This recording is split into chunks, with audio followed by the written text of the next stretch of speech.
This is John, and you're watching the Music of the Movies. The year is 2017, and odds are you've at least heard of, but most likely have seen one of the biggest movies of the year, Guardians of the Galaxy Volume 2. Showtime, a-holes! There are countless reasons the original Guardians was such an enormous success. The unconventional story, great casting and acting, exceptional direction. But one utterly undeniable reason was its use of music. I'm hooked on a feeling. I'm high on believing that you're in love with me. And though the music itself was not new, although possibly unknown to many, its inclusion in a story that contrasted so much with that style is what I feel made it stand out. So what is it about the use of this music that made it so special and so enjoyable? Novelty. Novelty is the quality of being new, original, or unusual, and it's one of the biggest reasons as humans we are attracted to something. We've seen so many sci-fi movies, and generally up until this point, we expect a sort of norm. Sweeping and strong orchestral scoring, and if it's good, it's like Star Wars. It communicates the energy and emotions and ideas of the story. After so many years of hearing these things, though, unless it's loud enough, it sort of blends in. Well, let's compare Guardians of the Galaxy to another space movie out there with a more typical score. Here's a scene from the recent Star Trek Beyond movie, which has a decent score to begin with. But let's just take a quick look at a clip from that movie in that normal format. They've gone! Security, engage all emergency procedures.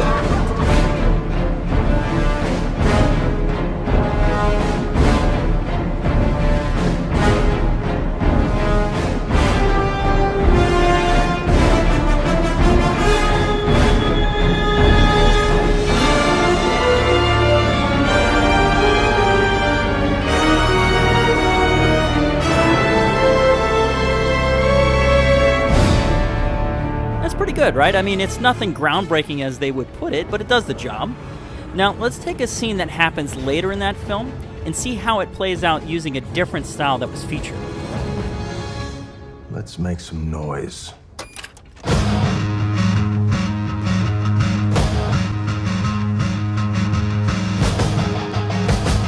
That's a good choice.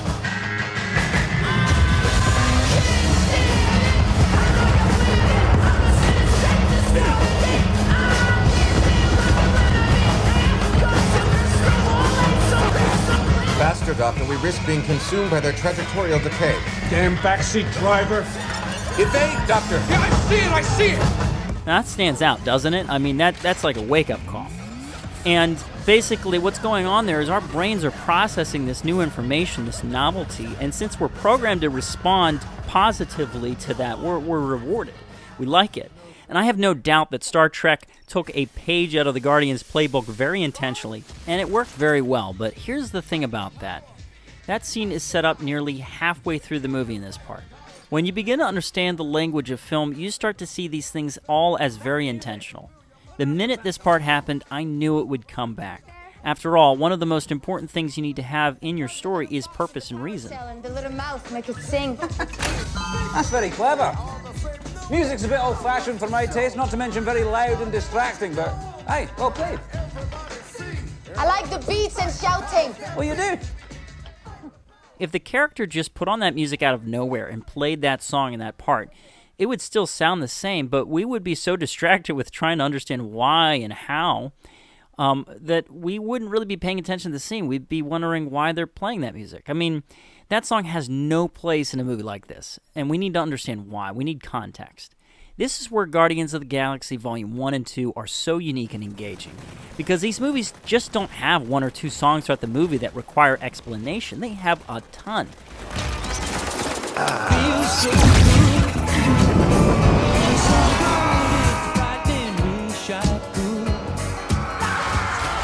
It's difficult enough to write an enjoyable, coherent story, but then imagining having to constantly do a balancing act between having to justify the use of songs on a regular basis. And though Peter Quill has his Walkman, and it would be easy enough to simply have him listening to it throughout the film as an excuse, writer-director James Gunn is constantly inventing new ways of incorporating these songs.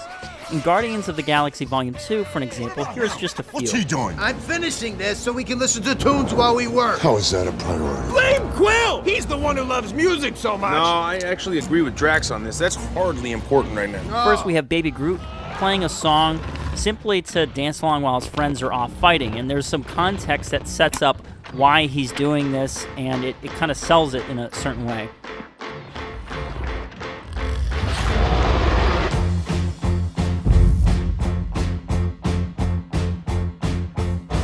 Peter's dad is listening to this song in his car at the beginning of the film.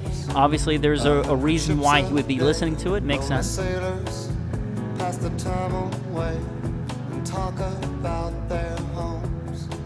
And there's a girl in this harbor town and she works. Now, I think you get the idea. Every one of these moments features a new explanation to satisfy that moment. And that, my friends, is the reason I feel these movies have done so well, and why James Gunn in particular is a truly exceptional talent in the industry right now. I don't know if he's aware of the fact that I think novelty drives a lot of these motivations for why we love these films so much and why they're so entertaining and engaging. And I'm not saying that's the entire reason. They are also very well done in many other regards. But I think this is a unique thing that they capitalized on, that as time will go on, we're going to see other movies start to understand how to use novelty as well. It's a pretty exciting time to be alive. I just want to say thanks again so much for watching. I hope you enjoyed it, and we'll be back with more before you know it.